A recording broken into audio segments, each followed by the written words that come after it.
નમસ્કાર વિદ્યાર્થી મિત્રો, જય સ્વામિનારાયણ।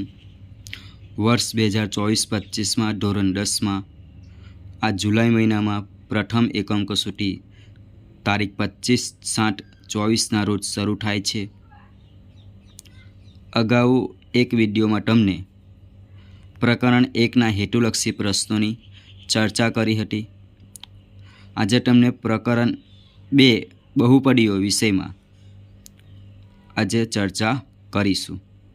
નીચેની ખાલી જગ્યા પૂરો। સુરેખ બહુપદી px બરાબર 3x - 3નું શૂન્ય ખાલી જગ્યા છે।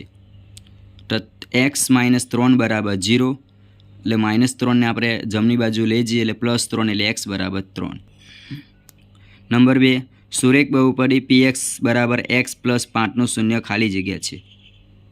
x + 5 બરાબર 5, 5ને આપણે જમણી બાજુ લઈ જઈએ એટલે x બરાબર -5। સુરેખ બહુપદી px બરાબર 3x - 4નું શૂન્ય ખાલી જગ્યા છે। 3x - 4 બરાબર 0, -4ને જમણી બાજુ લઈ જઈએ એટલે +4, x બરાબર 4/3। બહુપદી x² - 4x + 3ના શૂન્યનો ગુણાકાર ખાલી જગ્યા છે। શૂન્યનો ગુણાકાર આલ્ફા ઇન્ટુ બીટા બરાબર c/a।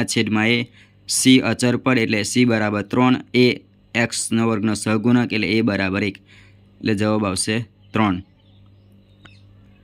બહુપદી x² - 5x + 6ના શૂન્યનો ગુણાકાર 6 આવશે। ઉપર આપણે જોયું એ રીતે બહુપદી px બરાબર x² - xના શૂન્યની સંખ્યા ખાલી જગ્યા છે।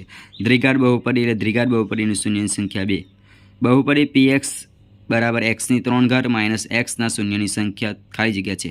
ત્રિઘાત બહુપદી છે એટલે બહુપદીના શૂન્ય 3। દ્વિઘાત બહુપદી x² + bx + c માં જો ખાલી જગ્યા હોય તો આલેખનો આકાર ઉપરની તરફ ખુલ્લો મળે છે। a > 0।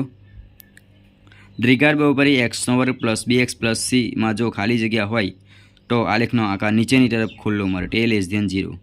px બરાબર x² - 4ના વાસ્તવિક શૂન્યની સંખ્યા ખાલી જગ્યા છે। તો દ્વિઘાત બહુપદી છે એટલે 2 શૂન્ય। ત્રિઘાત બહુપદી px બરાબર x³ + bx² - 3x + 7ના શૂન્યનો ગુણાકાર -7 છે। px બરાબર x² - 7x + 10ના શૂન્યની સંખ્યા ખાલી જગ્યા મળે। દ્વિઘાત બહુપદી છે એટલે 0, 2। સુરેખ બહુપદીની શૂન્યની સંખ્યા 1। દ્વિઘાત બહુપદીના શૂન્યની સંખ્યા 2 આવશે। ત્રિઘાત બહુપદીની શૂન્યની સંખ્યા 3। બહુપદી px બરાબર 3x² - 7x - 6નો શૂન્યનો ગુણાકાર ખાલી જગ્યા થાય તો c/a એટલે -6/3 એટલે 2નો ભાગાકાર આવશે -2।